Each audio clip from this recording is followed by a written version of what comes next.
Abass Fall maire bu Dakar kenn ki di Bougar Diouf bokkee ci coalition Diomaye président jiite parti bi di UPS.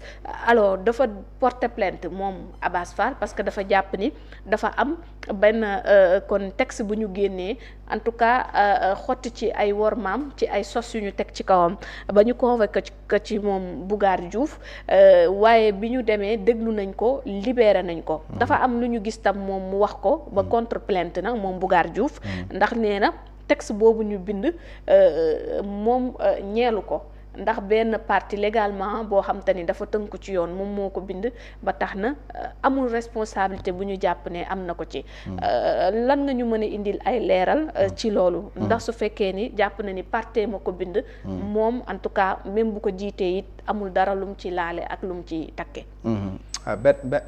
benn su fekkee ni Bougar dafa je veux dire dafa am lu nga xamante ne daf ko wax. ñu ni. dafa diffamer wala dafa insulter wala dafa injurier ki nga xamante moom mooy Abass Fall. oui Abass Fall a bel et bien le droit dem porter ji plainte. bu mu porter plainte également ñu daal di convoquer ki nga xamante ne jàpp nañ ne moom moo wax jooju. léegi ka nga xamante moom moo bind également kañu wax ni moom moo bind muy Bougar. moom jàpp na ni. véritablement du moom parce que il a un parti politique. et c'est le parti politique moom mooy. UPS. waaw UPS moo ko bind moom moo bind affaire bi. mais UPS moom moo koy diriger et c'est lui la personne morale. et en tant que personne morale wax dëgg yàlla su fekkee ne am na leen lu nga xamante ne wax nañ ko dans le cadre du parti sa responsabilité quand même dafay nekk une responsabilité engagée. à la limite les gens vont te convoquer. voilà pour xool effectivement ndax yow li nga xamante ne. dañ ko wax yow yaa ko wax wala bu fekkee ni également am nga ci part de responsable wala amoo ci part de responsabilité d'où l'enquête bi nga xamante ne la division de la cybercriminalité doon na ko def. maintenant la nga xamante ne Abass Fall wax na ko ci après dans les réseaux sociaux man pour man du noonu.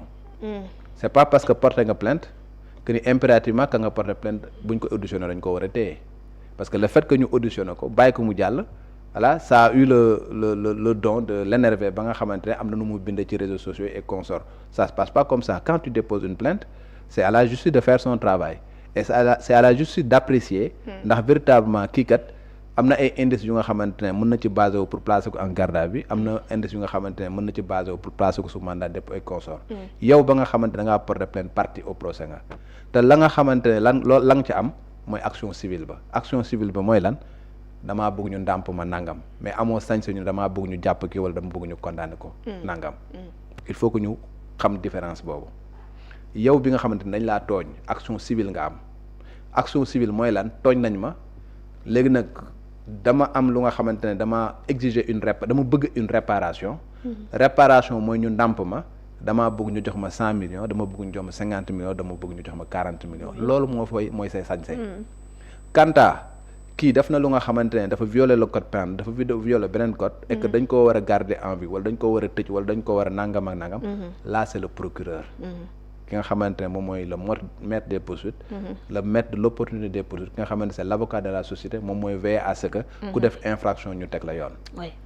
à partir de ce moment-là tu peux pas t'offusquer yow. sous prétexte que yow da ngaa porter plainte ñu auditionné que bàyyi ko mu dem et consort tu peux pas t'offusquer de ça. parce que moom dafa gis ni maanaam mbir yi peut-être mënoon na demee neneen ndax dañu porter atteinte ci honneur am ndax itam du dafa gisee ni texte boobu bindee nañ ci nu leen neex nga sukkandiku ci Bougar ne loolu parti politique moo ko wax ngir tontu ay paroles politiques yu génn ci kenn ku ñu ko tegoon ci kaw mu di Abdourahmane Diouf ci coalition Diomaye président ba tax na itam ñu yékki ay sos teg ko fa après sos yi du mujj fenn duñ ci teg kenn ndax dañ naan responsabilité kenn ab parti ko wax. waaw lu ci mën di doon yow mi nga xamante ne da nga jàpp ni dañ laa waxal wala dañ laa defal lu nga xam naka sutul noonu la ci sa cër moom mooy nga déposer plainte la say sa cër mooy nga dem ci ñi nga xamante ne ñoom ñoo war a veiller à ce que justice am nga déposer foofu plainte loolu mooy say sa cër léegi nag traitement bi nga xamante ne dañ ko ciy def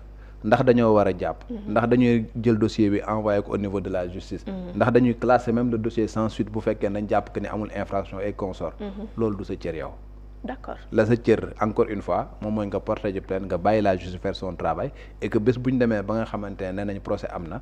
nga mën a taxaw ñoo ne damaa bëgg ndàmpaay sàngam wala ndàmpaay nangam ak nangam. loolu noonu moom mooy li nga xamante ne moom mooy li war. combien de fois y a eu des plaintes yu nga xamante ne nit ñi déposé nañ ko. ñu daal di ñëw convoqué benn nit au niveau de la gendarmerie de la police. auditionné leen ba pare bàyyi leen ñu dem du benn du ñaar. oui. Babacar Fall keroog barki dem boo njaay porté na fi plainte. benn journaliste bu yor ñu dañ ko auditionné bàyyi ko mu dem. il peut pas s'offusquer en disant que pourquoi ñu bàyyi ko mu dem. loolu moo nekkoon porté ji plainte justice moom mooy xool ndax réellement véritablement day garder à vue wala du garder à vue. am na ñeneen ñu nga xamante ne Ngoné Saliou porté nañ ko fi plainte. oui auditionné nañ ko fi après bàyyi ko mu dem. lan moo ci lan moo ci mujj dara mujj fa.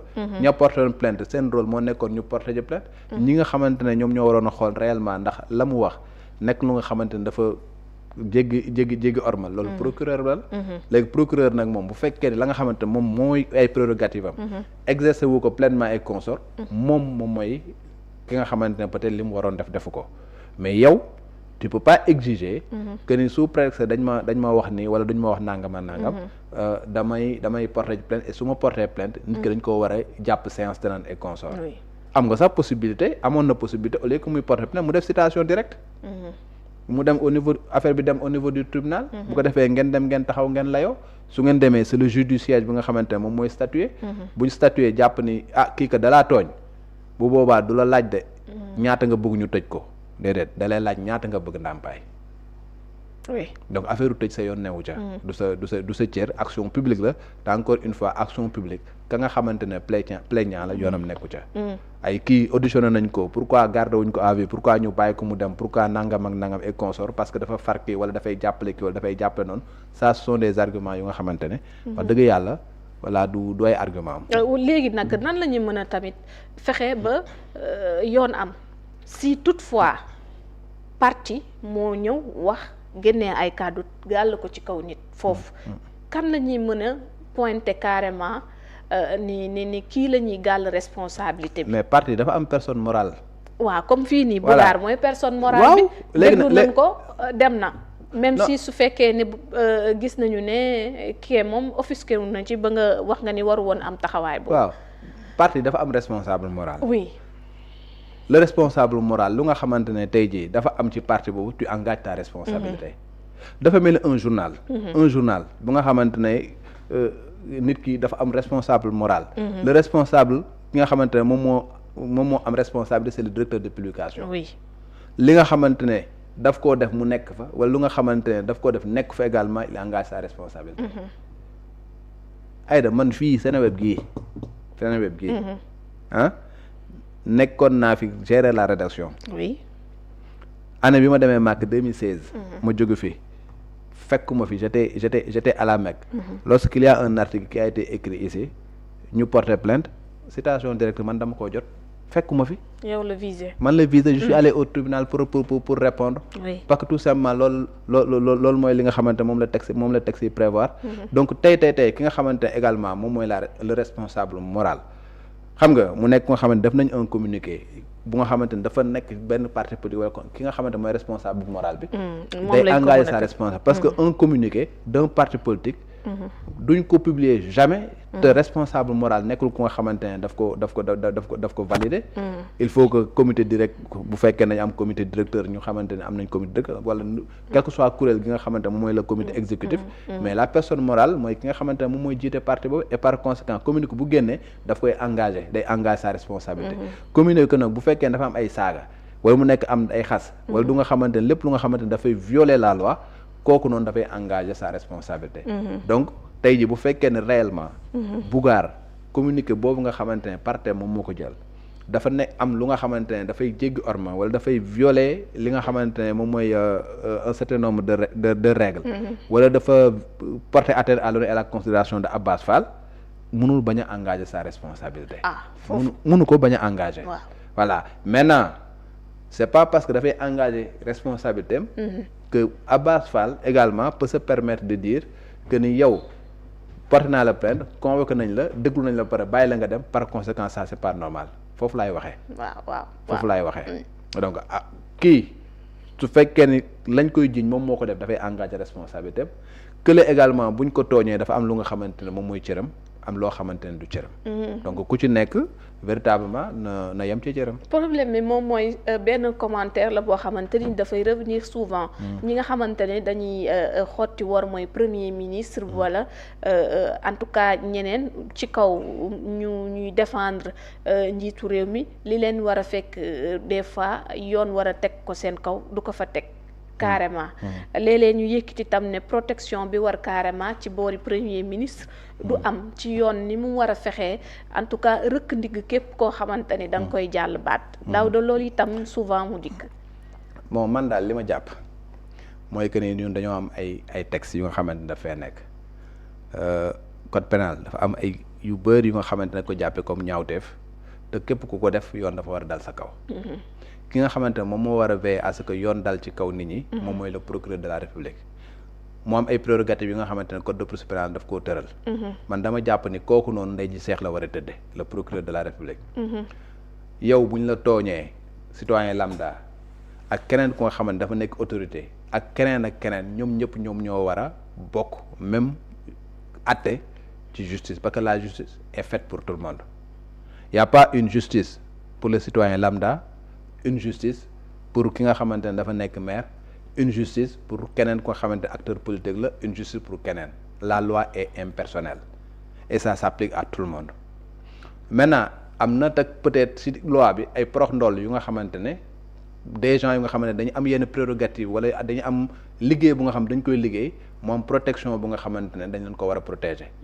tey par exemple le takk der la bi nga xamante mu ngi nekk sur le terrain boo ko outragé am na une infraction bu nga xamante ne bu tudd outrage à agent parce que dañ koy protéger dans l'exercice de ses fonctions. le magistrat bi nga xamante ne moom moo nekk di juger également am na protection bu ñu teg ci kawam ba nga xamante ne tey jii am na looy waxee ak moom da nga outragé benn magistrat. et de yoon day dal sa kaw. de la même manière le président de la république c'est une institution bu nga xamante ne loi bi da ko protéger ba nga xamante ne képp ku offenser le chef de l'État article 254 day tegu sa kaw. article 254 boobu dem ba prévoir que ni président bu jëlee yenn ci ay prérogatives am daal di koy jox le premier ministre wala mu jox ko benn ministre. protection bi dafay law ba ci ñoom. donc à partir du moment où mu am un décret bu nga xamante le président da koo jël. daal di ne man kat lii dafa nekkoon samay prérogatives yi nga xam constitution moom moo ma ko joxoon. jël naa ko léegi daal di koy jox le premier ministre. le premier ministre day am protection boobu. mais décret boobu su fekkee ne amul le premier ministre dafay nekk un citoyen lambda comme yow comme man. ku ko tooñ à titre personnel yoon dafa war dal sa kaw comme yoon ni muy dalee kaw ki nga xamante dafa maa tooñ à titre personnel. mais protection bi nga xamante ne le président da koo am. du ko am parce que loi bi da koo prévoir. foofu la ñuy waxee tey jii tu entends beaucoup de gens dire waaye pourquoi protéger wuñu le premier ministre pourquoi souvent ça revient voilà oui. le premier ministre su fekkee ne am na ay prérogatives yu nga xamante le président da ko délégué. la loi daf koy protéger mais bu amul ay prérogatives yu nga xamante ne le président daf ko délégué la loi du ko protéger en tant que premier ministre dafay nekk un citoyen bu nga xamante bu ñu ko tooñee. il a bel et bien la possibilité moom si boppam en tant qu'autorité mu daal di porter plainte et consort comme ni ma mën a porter plainte bu ñu ma tooñee comme yow ni nga mën a porter plainte nu ñu la mën tooñee. donc encore une fois code bi dafa am ay ñu nga xamante ay autorités yu nga xamante ne dañ leen protéger. et moi je vois nulle part fu nga xamante ne dañ ne le premier ministre c'est quelqu'un bu nga xamante ne dañ koo protéger pour ay outrage et consort outrage à agent de gis naa ko. xam nga outrage à magistrat gis naa ko xam nga offense au chef de l'État gis naa ko mu nekk ay infraction mais gisuma fenn fu nga xamante ne def nañu offense au premier ministre outrage au premier ministre wala injure au premier ministre injure képp ku mu mën di doon c'est réprimé par la loi xam nga foofu la problème bi foofu la bu fekkee ne dañ koo injurier moom mën na porter plainte parce que encore une fois le président c'est une institution xam nga mais après c'est le gouvernement qui est une institution et non le premier ministre. alors Daouda jërëjëf ci point boobu ak leeral yi nga si indi am na leneen itam lu ñu